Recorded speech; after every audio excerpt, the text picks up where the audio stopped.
ایک تو ان کا کتابوں کے لکھنے کے لحاظ سے بڑا تعلق ہے.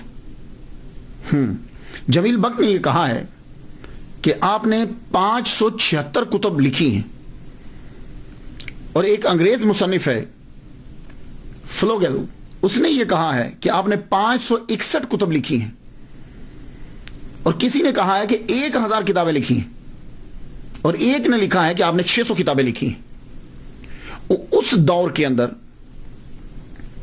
اس دور میں 1445 عیسوی میں، یہ آج کل 2013 جا رہی ہے، 1445 کی بات کر رہا ہوں، اس دور کے اندر 849 ہجری کی ہے، اور اب یہ 1434 جا رہی ہے. تو سینکڑوں سالوں کے پہلے کتابیں اتنی لکھنا بہت مشکل تھا. آج کے دور میں بڑی آسان ہے. وہ کیا کہ بندے بٹھا لیے جائیں، ان سے کہا جائے چلو بھائی لکھو، لکھنے کے بعد خود چیک کر لیا جائے. اس دور میں کتاب خود لکھی جاتی تھی، لوگ لکھتے تھے. اور علامہ جلال الدین السیوطی رحمۃ اللہ علیہ جو ہیں، ان کا تو کوئی شک کر ہی نہیں سکتا، انہوں نے تو کمرے میں بند ہو کر سب کتب لکھی، کیونکہ سارے لوگ جو ہیں وہ تقریباً مخالف تھے، گورنمنٹ بھی ان کی مخالف تھی.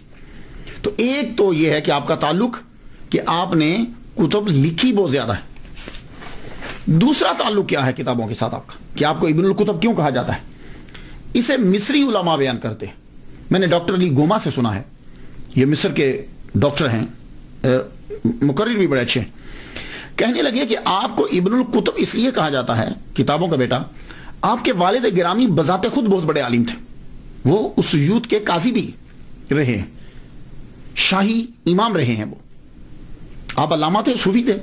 تو آپ ایک اسٹڈی کر رہے تھے، تو گھر کے اندر دوران اسٹڈی آپ نے علامہ جلال الدین السیوطی رحمۃ اللہ علیہ کی والدہ ماجدہ سے یہ کہا کہ وہ فلاں کتاب مجھے پکڑانا. وہ بیچاری ان دنوں ذرا بیمار تھی. وہ کتاب لینے کے لیے جب لائبریری میں گئی تو وہیں انہیں درد ذیل ہو گئی. تو درد ذیل جب ہوئی تو اسی جگہ پہ لائبریری کے اندر ہی امام المصنفین علامہ جلال الدین السیوطی شافعی شاذلی رحمۃ اللہ علیہ کی ولادت ہوگی. تو اس لیے انہیں کہا جاتا ہے ابن الکتب، کتابوں کا بچہ، یعنی ان کی ولادت لائبریری میں ہوئی. تو اصل میں نے آپ کو بتا دیا کہ جب مضاف الیہ جو ہے غیر جنس ہو تو پھر تعلق کی بنا پر اسے ابن کہہ دیا جاتا ہے.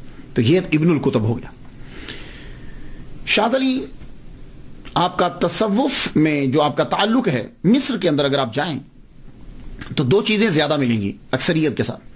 ایک تو شوافع زیادہ ملیں گے، ایجپٹ کے اندر امام شافعی رحمہ اللہ کے پیروکار زیادہ ہے. اور دوسرا تصوف کے اندر شاذلی سلسلے کے پیروکار زیادہ ملیں گے.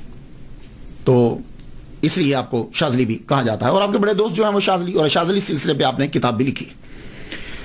اب آ جائیے آپ کے ابتدائی